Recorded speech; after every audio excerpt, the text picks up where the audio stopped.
बिस्मिल्लाहिर्रहमानिर्रहीम, अस्सलाम वालेकुम। आप देख रहे हैं मेरे सवाल और मैं हूं मुनीब फारूक। आज की दो अहम और बड़ी खबरें। सबसे बड़ी खबर यह है कि सुप्रीम कोर्ट ऑफ पाकिस्तान ने उस कमीशन के हवाले से आज अपना एक फैसला दिया जिसके अंदर बाकायदा तौर पर ना सिर्फ चीफ जस्टिस साहब के रिक्यूज़ होने के हवाले से चीफ जस्टिस साहब ने बताया कि वो क्यों उस कमीशन के खिलाफ पटिशन्स के अंदर रिक्यूज़ नहीं हुए, साथ ही साथ उन्होंने पीडीएम की हुकूमत के खिलाफ एक मुकम्मल चार्जशीट पेश की है। चीफ जस्टिस साहब ने आज इस फैसले के अंदर बताया कि क्यों उनके ऊपर लाजिम नहीं था और वो किसी भी तरीके से बाउंड नहीं थे कि वो इस बेंच के अंदर से उठ जाएं या रिक्यूज़ कर जाएं। चीफ जस्टिस साहब ने वजाहत करते हुए ये बताया कि ना ही उनका इस मामले से कोई डायरेक्ट कॉन्टैक्ट है, ना ही पर्सनल इंटरेस्ट है, ना पेक्यूनरी इंटरेस्ट है और वो किसी तरह से भी इस मामले के सब्जेक्ट मैटर से रिलेट नहीं करते। बायस का इल्ज़ाम उन पर लगा नहीं, यानी तासुब का इल्ज़ाम उन पर लगा नहीं, लिहाजा अटॉर्नी जनरल ये बात साबित करने में नाकाम रहे हैं कि किस तरह से चीफ जस्टिस असरअंदाज हो सकते थे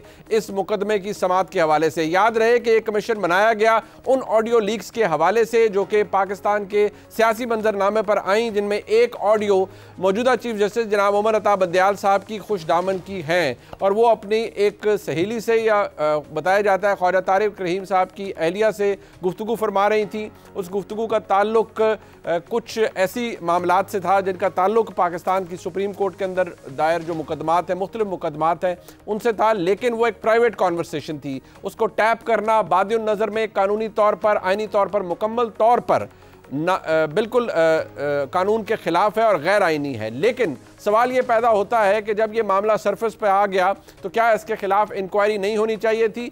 बार चीफ जस्टिस साहब ने अपने फैसले के अंदर लिखा है कि ये अनवेरीफाइड है और इनकी कोई तस्दीक नहीं की गई। इनकी क्रेडिबिलिटी के हवाले से जिसने लीक की इंडिबेल नामी एक ट्विटर अकाउंट था जिसे एक्स अकाउंट अभी कहा जाता है, वो अब भी मौजूद है, उसकी क्रेडिबिलिटी के ऊपर कोई सवाल नहीं उठाया गया और हुकूमत ने यानी पीडीएम की हुकूमत ने उसके ऊपर बयानात जड़ दिए। ये बात अपनी जगह मौजूद है कि चीफ जस्टिस साहब का जो कॉन्डक्ट रहा है पिछले एक साल के अंदर, उसके ऊपर मुतअद्दिद दफ़ा न सिर्फ ये कि पीडीएम की जमातों ने बल्कि ख़ास तौर पर पाकिस्तान बार काउंसिल ने, मुख्तलिफ वकला ने यह बात ज़रूर कही है, कभी ढके अल्फाज में और कभी ओपनली कि चीफ जस्टिस साहब का जो कॉन्डक्ट है वो आइन और कानून के टच स्टोन्स के ऊपर पूरा नहीं उतरता। मुतअद्दिद मामलात के अंदर चीफ जस्टिस साहब को कहा गया कि वो फुल बेंच बनाए, लेकिन उन्होंने ये इस्तदा मुतअद्दिद दफ़ा मुस्तरद कर दी और शायद एक दफ़ा भी नहीं मानी कि चीफ जस्टिस साहब ये समझते हैं कि किसी मामले के ऊपर, किसी इवन आइनी मामले के ऊपर उनको ज़रूरत महसूस हुई कि वो एक फुल कोर्ट तश्कील देते।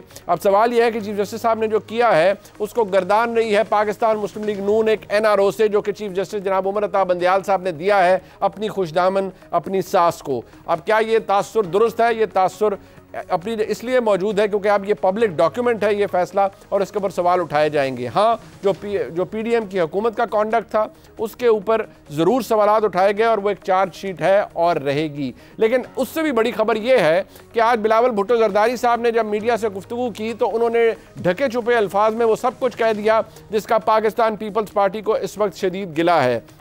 बिलावल भुट्टो जरदारी साहब से जब इलेक्शन के हवाले से सवाल किया गया तो बिलावल भुट्टो जरदारी ने कहा कि पीपल्स पार्टी तो इलेक्शन के लिए तैयार है, उनसे पूछा जाए जो इलेक्शन से भाग रहे हैं। अब ये उन कौन है? बिलावल भुट्टो जरदारी साहब क्या कह रहे थे, जरा सुनिए।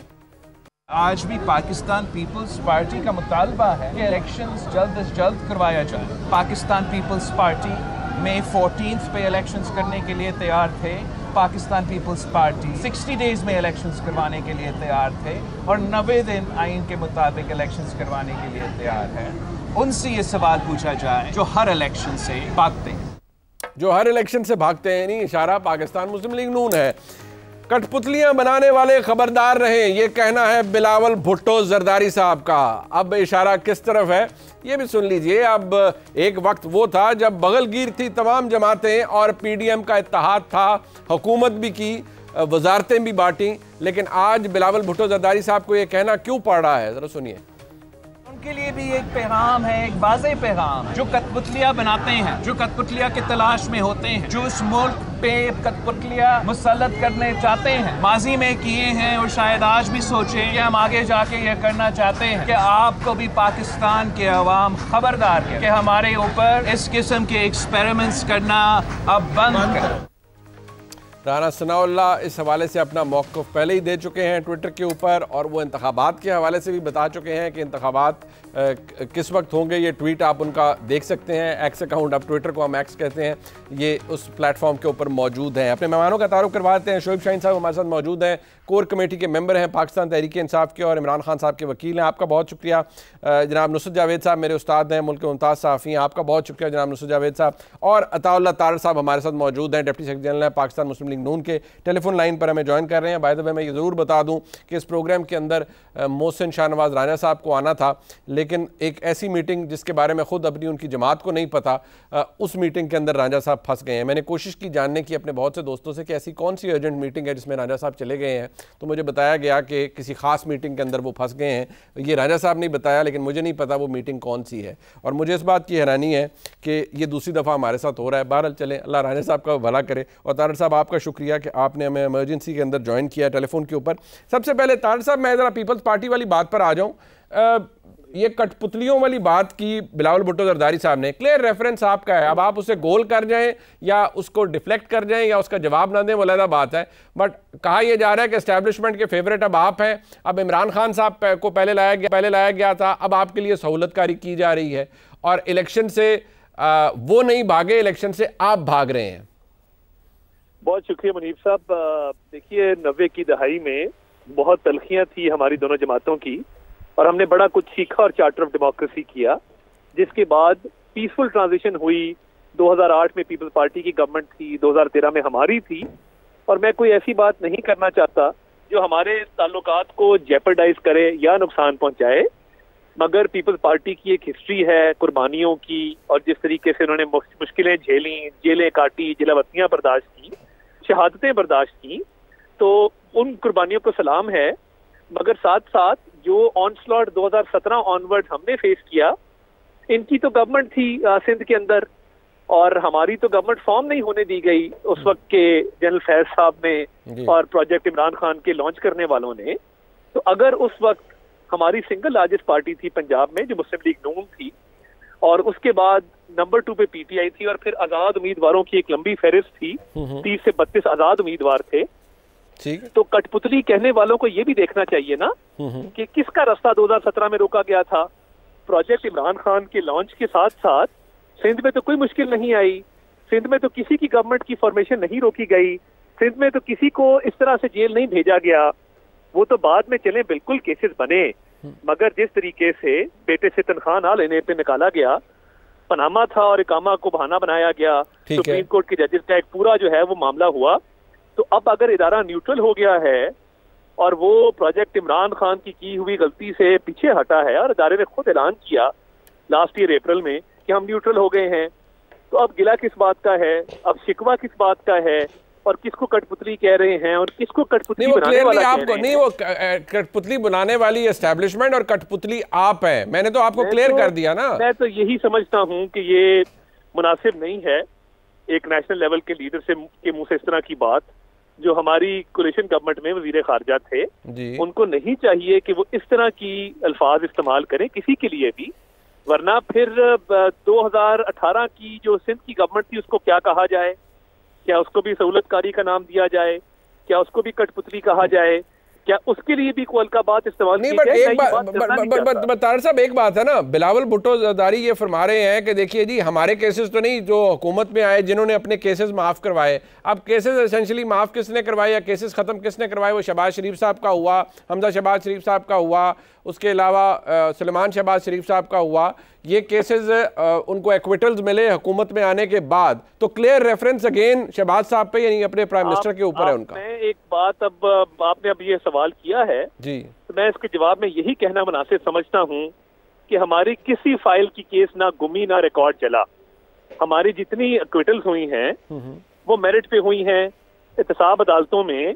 आप भी एक लॉयर रहे हैं, आप कानून के तालिब इल्म हैं, आप जानते हैं कि 265K की एप्लीकेशन डाली जाती है, जो बरियत की एक एप्लीकेशन होती है, और मेरिट्स पे बहस की जाती है उसके ऊपर, और उसके बाद या बरियत का फैसला आता है या नहीं आता।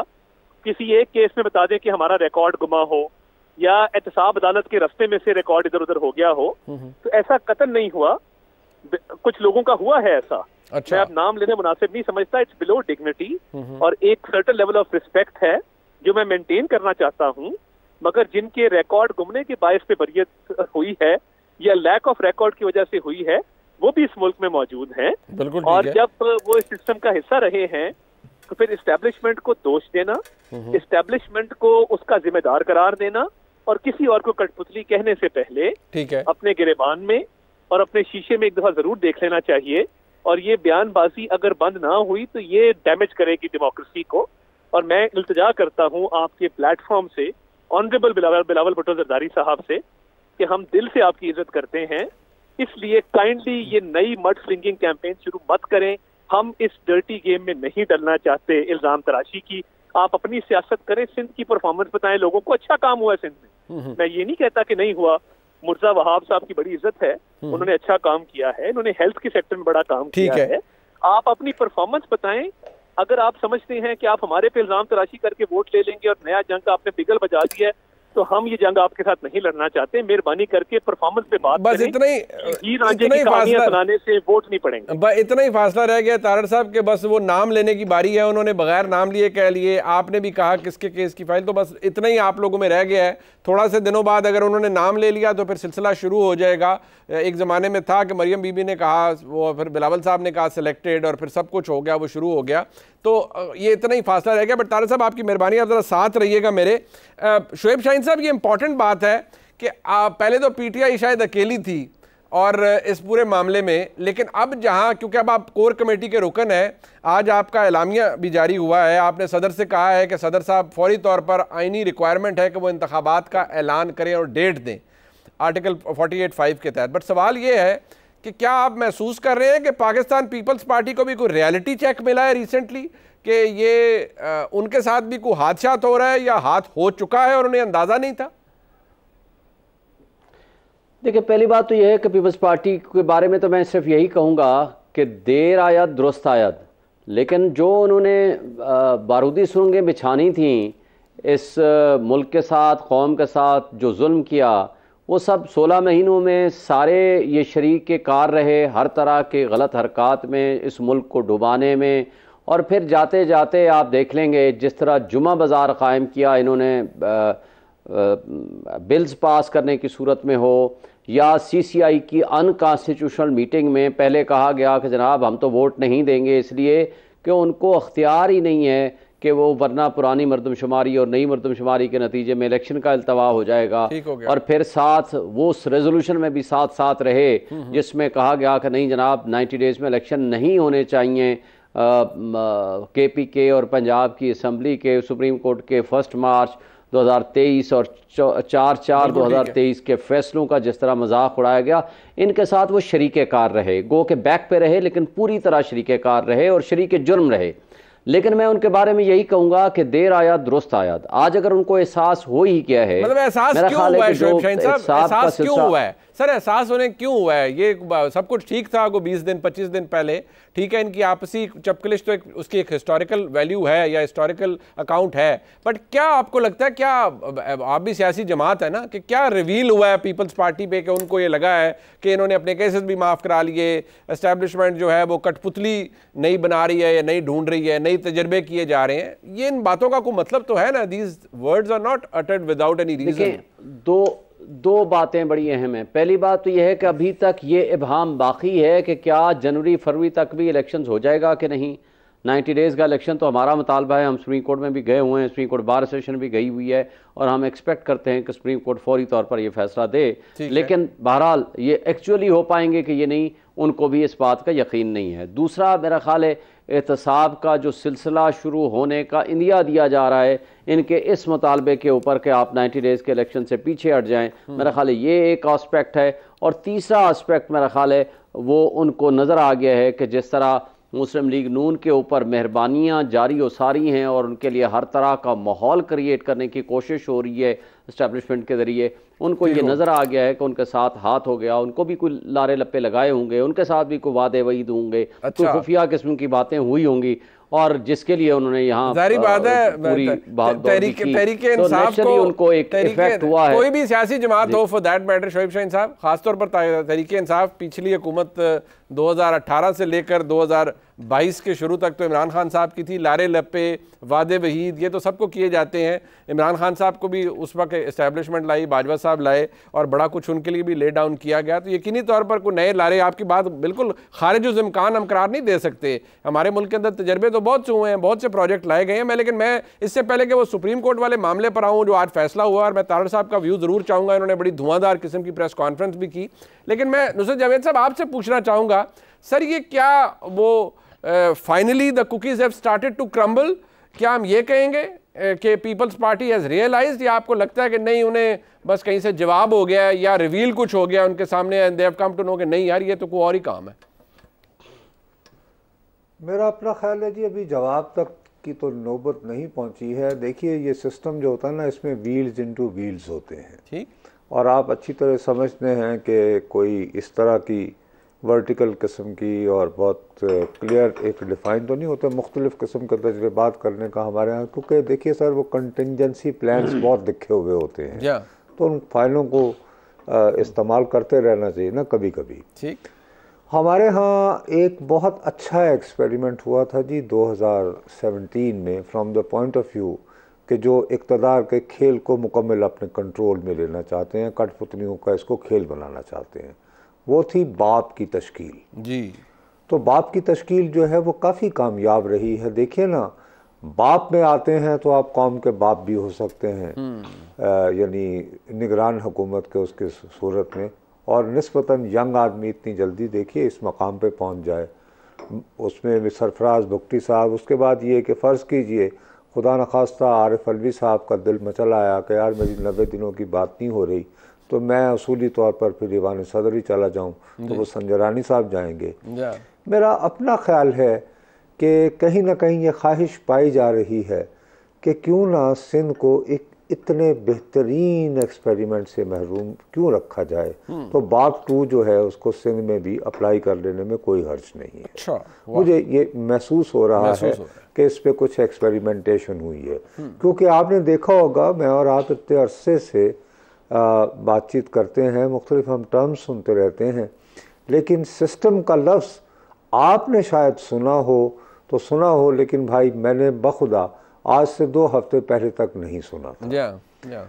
और ये सिस्टम का जिस हम जिक्र कर रहे हैं इसका फोकस सिर्फ कराची में है, और उसका जिक्र हो रहा है कि जी कैसे धंधे लिए जाते हैं। मिसाल के तौर पर कि जी एक बिल्डिंग का वैसे डायरेक्टर वो है मिजाज अथॉरिटी, लेकिन उस दफ्तर में एक और साहब नुसरत जावेद बैठे हुए हैं, जब तक वो इशारा नहीं करेंगे तो वो साइन नहीं होगा, और फिर ज़ाहिर है फिर पैसे लिए जाएंगे। और आपको पता है वैसे भी कहानियाँ लॉन्चों की और ये वो जी। फिर आपने देखा होगा कि कुछ पीपल्स पार्टी के लोगों के नाम लेकर तो बाकायदा सजा के कि जी ये नोट उनके घरों से बरामद हुए हैं, फेक न्यूज़ थी। जी जी बिल्कुल फेक ये न्यूज़ इत्तेफाक से यानी कि बहुत सारे लोगों को आई, क्योंकि आजकल जो है हमें राह रास्त पे रखने के लिए अल्लाह ताला ने यानी व्हाट्सएप वाली सहूलत भी मुहैया कर दी है, तो जाहिर है कि माथा तो लोगों का ठिनकता है।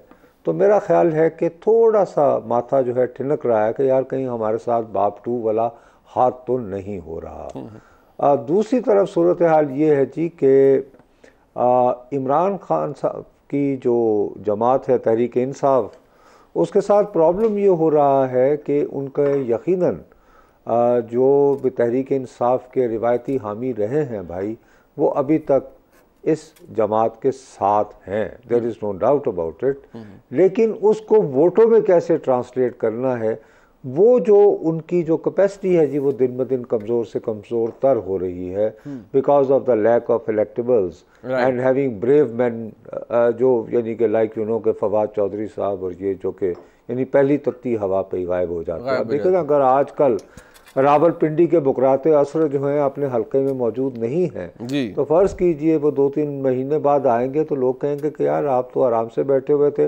जबकि इस इलाके से ये 30 जवान 40 जवान जो हैं वो बेचारे यू अंडरस्टैंड ना जी। बिल्कुल बिल्कुल। तो उस खला को पीपल्स पार्टी की बहरहाल एक तारीख़ी पहचान रही है कि ये बुनियादी इंसानी हकूक़ वगैरह वगैरह जिसको बड़ी ही इन्होंने, मैं समझता हूँ, सफाकी से अबेंडन किया, अपनी लेगेसी कोई नहीं छोड़ता कि जी सहाफत की आज़ादी के साथ खड़े होते रहे हैं, इनके ऊपर कितना भी क्रिटिसिज्म हो।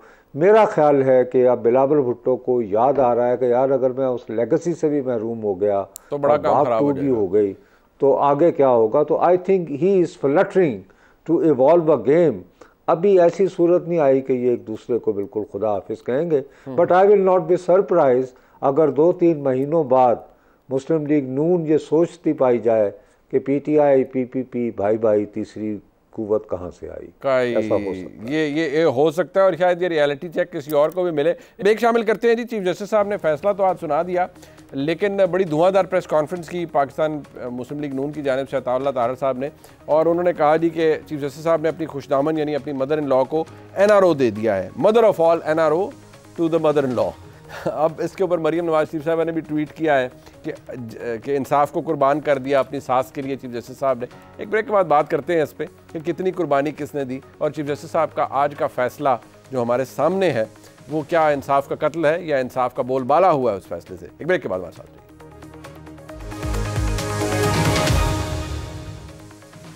एक दफ़ा फिर आपको खुशामदीद कहते हैं। चीफ जस्टिस जनाब उमर अता बंदयाल साहब, जिनकी मुद्दत मुलाजमत में कुछ अरसा बाकी है और वो इस महीने सुबुकदोश हो जाएंगे अपना टेन्योर मुकम्मल करके, और उनकी जगह जनाब जस्टिस काजी फैसल साहब नए चीफ जस्टिस ऑफ पाकिस्तान होंगे।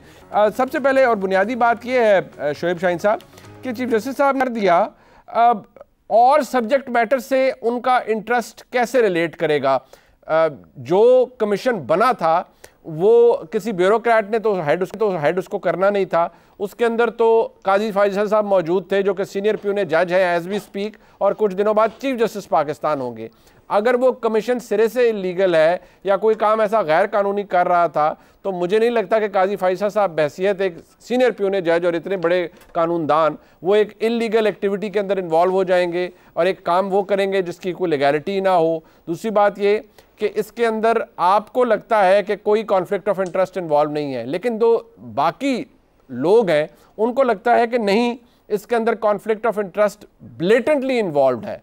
और चीफ जस्टिस साहब ने इसके अंदर जो रवैया अपनाया है, इनफैक्ट उन्होंने इस मोहर सब्त की है कि वो इस मामले के अंदर उनके मफादात का टकराव था। उसकी एक एग्जांपल ये कि उन्होंने इस मामले को पहले स्टे किया और बाद में खुद ही डिसाइड किया कि नहीं, मैं तो इस बेंच से अलहदा भी नहीं होऊंगा। शोएब शाहीन साहब,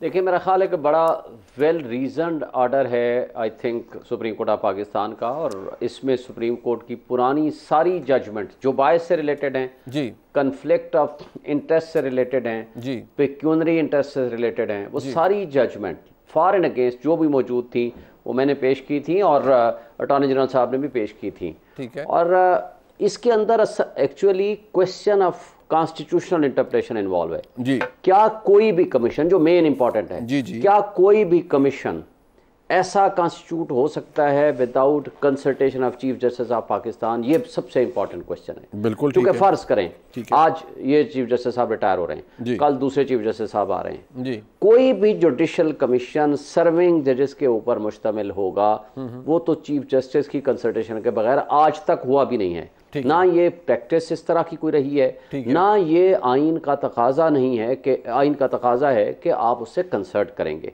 ताकि वो स्पेयर करेगा चीफ जस्टिस। आपको याद होगा कि वो जो जस्टिस नासिर साहब ने, नासिर कौन से थे जो प्राइम मिनिस्टर भी रहे, नासिर मुल्क साहब जी, उनको भेजा गया था। फिर मेमो गेट को इन्होंने किया इसी जस्टिस काजी फाइसा साहब ने, वो भी चीफ जस्टिस ऑफ पाकिस्तान ने उनको अपॉइंट किया था जी। तो जब सिटिंग किसी जज को कॉन्स्टिट्यूट करना हो तो उसके लिए बेसिक क्वेश्चन ये है, आप चीफ जस्टिस ऑफ पाकिस्तान को लिखेंगे, ठीक है, वो इसके ऊपर कमीशन कॉन्स्टिट्यूट करेगा। और दूसरा, क्योंकि इसके अंदर ये तफसीलात का इशू ही नहीं है, दूसरा इसके अंदर इंपॉर्टेंट क्वेश्चन ये है कि आप न सिर्फ ये कि आप कॉन्स्टिट्यूट किए बगैर, कंसल्टेशन किए बगैर आपने इसको कॉन्स्टिट्यूट किया, एक जज साहब के मुताल्लिक भी कहा कि उसकी ऑडियो या उसकी गुफ्तगू के बारे में भी आप करें जी। देखिए, ये 209 की वायलेशन है, ठीक है। इसके ऊपर अगर आपने किसी के जज के कंडक्ट के बारे में कुछ भी कहना हो, ठीक है, कुछ भी आपका इल्जाम हो, तो आप उसको सुप्रीम जुडिशियल काउंसिल में तो कर सकते हैं, लेकिन उसके बारे में again without consultation of chief justice आपने एक कमीशन बना दिया। एक बात है सर, एक बात सर गुजारिश सुने शोएब शाहीन साहब, ये मैं आपकी गुफ्तगू से फिर ये अक्स कर पाया हूं कि आप ये कह रहे हैं कि ये एक बात चीफ जस्टिस पाकिस्तान और उनके साथ जो 4 जज साहिबान बैठे हैं उनको पता है, लेकिन जो सीनियर प्यूने जज हैं जिनको उस कमीशन का सरबरा बनाया गया, अगर ये काम इतना ही अनकॉन्स्टिट्यूशनल था तो क्या काजी फाइजा साहब को ये पता ही नहीं था कि मैं एक अनकॉन्स्टिट्यूशनल कमीशन के ऊपर हेड करके बैठ गया हूं और ही सो अनअवेयर कि उनको पता ही नहीं है कि वो एक ऐसी एक्सरसाइज के अंदर इन्वॉल्व हो गए हैं जो कि सिरे से अनकॉन्स्टिट्यूशन है, which is against the law, which is against the constitution of Pakistan. ये बड़ी ताज्जुब की बात है कि वो चीफ जस्टिस को तो पता है, सीनियर प्यूने जज को उसका पता ही नहीं है सिरे से। I mean that's very hard for me to believe that. मेरे लिए बड़ा मुश्किल है बिलीव करना।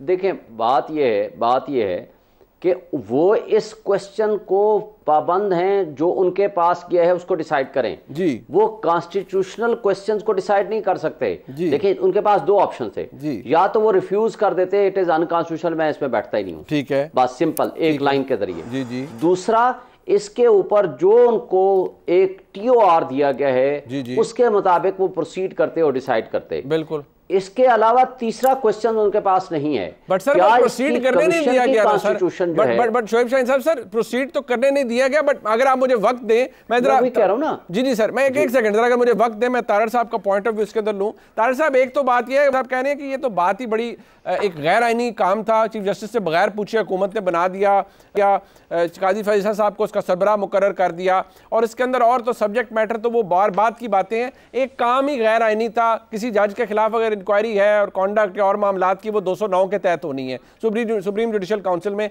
आप लोगों ने कमीशन बना के बेसिकली जज साहब को हरास करने की कोशिश की है। मुनीर साहब, मैं अब क्या कह सकता हूँ, यादें माजी अजाब है यार, अब छीन ले मुझसे हाफसा मेरा। जब ऑडियो के ऊपर काजी फायजीसा साहब भी खड़े थे और इल्तिजाएं कर रहे थे और सदाएं दे रहे थे, तब बड़े तकब्बर से मदयाल साहब ने कहा था ये ऑडियोज आती जाती रहती हैं, छोड़े गाई साहब इसको, इसकी तरफ ना जाएं, छोड़े। वो तब उन्होंने उसकी ऑडियोज के सोर्स को चैलेंज किया था, ऑडियोज के आने के तरीकेकार को चैलेंज किया था और उसके हवाले से बात की थी, मगर बंदयाल साहब तब विलिंग नहीं थे इस बात पे। पहली बात तो ये है। दूसरा, weather the constitution of commission was legal और इलीगल, जब सब्जेक्ट मैटर आपकी सास का है और एक साथी जज का नाम लिया जा रहा है आपकी सास की तरफ से, तो फिर बेंच किसी और का बना देते। ये पुरानी जुडिशल रिवायत है कि जजेस की एक ब्लॉक लिस्ट होती है, यानी अगर आपकी मेरी मुनीब साहब दोस्ती हो जी और आप जज बन जाएं तो आप पहली चीज ये कहेंगे कि जी अताउल्लाह तारड़ का नाम ब्लॉक लिस्ट में डालें, मेरा इससे एक जाती ताल्लुक है। एक जमाने में जजेस जब हल्फ लिया करते थे, ये मैं 70s की आपको बात बता रहा हूँ, तो वो चीफ जस्टिस के पास जाके कहा करते थे कि सर फलां का केस मेरे पास मत लगाइएगा। ठीक है। इधर जब सास का मैटर था तो ये जेब देता है आपको कि आप अपनी ही सास का फैसला खुद करें, चाहे लीगल क्वेश्चन ये था कि कमीशन की कॉन्स्टिट्यूशन लीगल है या इलीगल, आपका और मुनीब साहब का बैठना बनता ही नहीं था। और उसके बाद आपने आज जो फैसला दिया है उस पे एक बहुत खूबसूरत चीज लिखी है, नॉट अप्रूव फॉर रिपोर्टिंग। उसको क्यों नहीं किया गया अप्रूव फॉर रिपोर्टिंग? क्योंकि एक फ्लॉड फैसला है, एक ब्लेटेंटली फ्लॉज से भरा हुआ फैसला है, जिसको रिपोर्ट करने के काबिल भी खुद नहीं समझा गया, क्योंकि अपनी ही सास को एनआरओ दिया गया है। यानी आपकी सास का एक ऑडियो आती है, आपको चाहिए था आप इंक्वायरी करवा लेते, आप कहते हैं कि हुकूमत ने गलत किया, मैं रजामंदी का इजहार करता हूँ, क्योंकि मैं नहीं चाहता कि मेरे कोई करियर पे दाग हो या मेरी फैमिली पे कोई दाग हो, मैं रजा कराना तौर पे इसको अप्रूव करता हूँ और ये कर ले इंक्वायरी। क्योंकि दाल में कुछ काला था, सास जलसों में जाती थी, सास अपने दामाद को इन्फ्लुएंस करती थी, साथी जजेस मुनीब साहब को फोन करती थी, तरीके इंसाफ के हक में फैसले करने की तलकीन करती थी, इसलिए उनको पता था कि ऑडियो तो असली निकलेगी। जब वॉइस टेस्ट होगा FIA के अंदर या किसी फोरेंसिक लैब के अंदर, तो पता तो लग जाएगा कि ऑडियो उनकी है। मैं किस चीज के पीछे छुपूंगा? आज का पूरा फैसला पढ़ लें, उसमें इलेक्शन की बात है 90 दिन की, हमारे कंटेम्प्चुअस बिहेवियर की बात है कि हमने कंटेम्प्ट किया है इस ऑडियो के बारे में बात करके, हमें हमारे होंठ बंद कर दें, हमें आप बोलने ही ना दें इस मौजू पे। आपने पूरी अपनी इन्फ्लुएंस इस्तेमाल किया, आपकी सास ने आपको इन्फ्लुएंस किया और आप उसकी तहकीकात के लिए तैयार नहीं है और टेक्निकलिटीज चाहते हैं कि वो आड़े आ जाएं, तो ठीक है, ये रिव्यू में भी कल को बात जा सकती है, मगर क्या ही अच्छा होता कि इसकी इंक्वायरी करवा लेते और रिटायरमेंट से पहले 16 दिसंबर से पहले बेदाग होके जाते कि जी मैं क्लियर हो गया। ये शायद मुमकिन फिजिबल नहीं था। मैं एक प्रोग्राम में एक ब्रेक शामिल करता हूँ। साथ तारड़ साहब ने हमें बड़ा वक्त दिया। तारड़ साहब आपका बहुत शुक्रिया। प्रोग्राम में एक ब्रेक शामिल करते ही वापस आएंगे। मैं नुसरत जावेद साहब से इस मामले के ऊपर ज़रा एक तज्जिया चाहूँगा कि इसकी इम्प्लीकेशन निकलती क्या है, क्या कितना बदनुमा दाग है ये हमारे मुल्क के सियासी निज़ाम के ऊपर या अदालती निज़ाम के ऊपर। एक ब्रेक के बाद बात करते हैं। एक दफ़ा फिर आपको खुशामदीद करें। नुसरत जावेद साहब, इससे पहले कि मैं आपका तज्जिया इस पर चाहूँ, राना सनाउल्लाह साहब ने नदीम मलिक साहब के प्रोग्राम में इंपॉर्टेंट बात की इन तमाम ऑडियो लीक्स के हवाले से। ज़रा सुन लीजिए वो क्या कह रहे हैं। जितनी वीडियोस लीक हुई हैं, किसी ने कहा है कि ये हम इसको चैलेंज करते हैं, ये हमारी आवाज़ नहीं है। आपने किसी की फॉरेंसिक करवाई? हमने अपनी कंजम्पशन के लिए करवाई है और ये सारी हकीकत सारी दुरुस्त है, बिल्कुल दुरुस्त है। वो कहते हैं राना सनाउल्लाह साहब फॉर्मर इंटीरियर मिनिस्टर हैं और बड़ी जिम्मेदार पोजीशन पर रहे हैं। नुसरत जावेद साहब, ये कितना इंपॉर्टेंट है? चीफ जस्टिस साहब ने कह तो दिया, अभी टेक्निकल नुकात वो तो खैर शोएब शाहीन साहब ने भी खूबी बयान कर दिया, लेकिन एक करियर होता है किसी भी जज का। चीफ जस्टिस साहब के ऊपर मुतअद्दिद इस तरह के मामलात रहे हैं और जो उनका, चलें वो बायस ना माने, लेकिन रहा है कि उनका जो तर्ज अमल है वो it's unbecoming of a chief justice. इस फैसले के बाद कि आप एक इंक्वायरी होने नहीं दे रहे और टेक्निकल चीज़ों के ऊपर आपने एक चीज़ को हॉल्ट कर लिया और फिर आप कह रहे हैं कि नहीं, मेरा तो इस मुकदमे के सब्जेक्ट मैटर से या इसकी जो अंदर मैटर है उससे ताल्लुक ही कोई नहीं है, जबकि ताल्लुक 100 नहीं 200% है। देखिए मुनीब साहब, मैं आपसे माजरत चाहता हूँ मेरे भाई, चूँकि आप भी वकील हैं और आपके दोनों मुअज़्ज़िज़ मेहमान भी वकला थे। आप इस सारे को एक केस एकेडमिक आप उस तरह आइन और कानून और शिकें इनके साथ देख रहे हैं। ठीक, मैं पाकिस्तान की बेअख्तियार रियाया का एक मेंबर हूँ जी। मैं ये जानना चाहता हूँ कि ये टेप आई थी और ये अता बंदियाल साहब अपनी को लेगेसी के लिए इतने ही मुतफक्किर हैं तो डट के खड़े हो जाते, कहते सबसे पहले मुझे बताया जाए कि ये ऑथेंटिक है या नहीं, अगर है तो ये किसने टेप की, ये टेप अगर हुई है तो फिर इसको रिलीज किसने किया है। वो करते तो आज मैं इस पाकिस्तानी, मैं अपना सर फख्र से बुलंद करके मैं घूम रहा होता कि यार मेरे हक को बचाया गया है। ये जो सुओ मोटो का ड्रामा है, सारे का सारा जो कुव्वत आपको मिलती है वो ये मिलती है कि जी वसी तर कौमी मफाद, अवामी मफाद, तो वो तो जिक्र ही नहीं हुआ यहाँ पे। वो अगर राना सनाउल्लाह साहब ढटाई से एक प्रोग्राम में कह रहे हैं कि हाँ जी हमने तो ये पता किया है, ये तो टेप असली है, इसका मतलब है कि यहाँ पर मेरे और आपकी प्राइवेसी महफूज नहीं है। और उमर अफ्ताब बंदियाल साहब के पास एक तारीखी मौका था, वो इसको करते नहीं किया। वो कहते कि हाँ जी ये आवाज़ मुझे जाहिर है खुशदामन साहिबा उनके साथ अक्सर गुफ्तगू भी करती होंगी, उनके चहीते भी लग रहे हैं। कहते जी आवाज़ उन्हीं की है और वो एक इंडिपेंडेंट सिटीजन है पाकिस्तान की, उनका हक है अगर वो किसी जमात को पसंद करती है, उनके जलसों पे जाती हैं, बट उनकी ये निजी गुफ्तगू किसने की है टेप, मैं तो ये जानना चाहता हूं। तो यानी बनाते जीआईटी, दिखाते अपना अख्तियार, दिखाते अपनी कुव्वत, नहीं दिखाई। और ये हमारे हम मसला है, हम कौम इतनी बदनसीब है, बड़े शौक और चाव से हम लाए थे रियासत को मां बनाने के लिए इफ्तिखार चौधरी नाम के एक शख्स को। अरसलान उनका बेटा था, खुद उनकी अदालत में बैठ गए और हजरत नूह इस्लाम के जो है वो जिक्र, बट यहाँ पे भी शर्म आनी चाहिए सर। ये हमारे लिए एक कौम के तौर पर एक निदामत की बात है। नुसरत साहब यहाँ कमीशन तो बन गया, बड़े बड़े जस्टिस साहब ने स्टे कर दिया सर उसे, तो ये कितनी ज्यादती की बात है या ये दुरुस्त है? मैं वही तो आपसे अर्ज कर रहा हूँ ना सर कि अगर वो लेगेसी बना रहे थे मुनीब मेरे भाई जी, तो ये बनाते कि ये निजी गुफ्तगू रिकॉर्ड कैसे हो रही है। बिल्कुल ठीक। राना सनाउल्लाह को भी तलब करते कि भी कब आपने करवाई थी और किसने करवाई थी, आप वज़ीर दाखिला थे ना, तो बताइए किसने टेप की और किसने रिलीज की। बिल्कुल ठीक है। मैं कहता कि हाँ भाई ये डट गए, बस ये कि अब तो एक है कि जी कुछ यानी कानूनी पॉइंट है भाई, वो शुएब भाई भी एक उनका वैलिड होगा, आप वकला का यही होता है ना, केस लड़ना है, बिल्कुल एक आर्गुमेंट देंगे वो देंगे, उसके बाद आप दोनों फिर जो है वो जाके बार रूम में बैठ के चाय पियेंगे, पेस्ट्रियां खाएंगे। शुएब साहब मेरे जैसे बंदे का हक काम क्या है? आपने मुझे आज ये बताया है कि एज नुसरत जावेद मैं पाकिस्तान का बेख्तियार शहरी हूँ, मेरा फोन किसी वक्त भी टेप करके उसको अयान किया जा सकता है। बिल्कुल ठीक है, मुझे तो भाई ये पैगाम बिल्कुल ठीक है, बिल्कुल ठीक है। और इंपॉर्टेंट पॉइंट मेक किया, बहुत शुक्रिया नुसरत का। जनाब शोएब शाहीन शाहीन साहब आपका, अताउल्लाह तारड़ साहब ने हमारा साथ दिया, आपने ये प्रोग्राम देखा जिसका फीडबैक जरूर दीजिएगा। देखने का शुक्रिया। खुदा हाफिज़।